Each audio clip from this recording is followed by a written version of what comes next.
Timeout. CRC error. Illegal data address. Every Modbus failure looks the same from the outside. Nothing works, but the causes are completely different.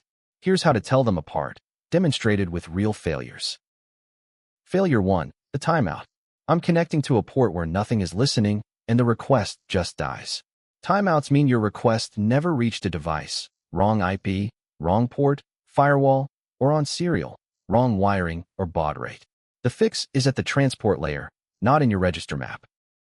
Failure 2. The exception response. The device answers, but says no. Illegal data address means you asked for registers it doesn't have.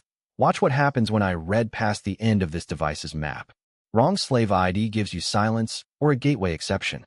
These failures are in your request, not your network. The comm log settles every argument. A timeout shows a request with no response. An exception shows a response with the high bit set on the function code, and the exception code names the exact problem. 2 minutes here beats 2 hours of guessing. Reproduce your exact failure against the simulator, wrong ID, short register map, even injected exceptions, and you'll know the fix before touching the plant. Modbussimulator.com, link below.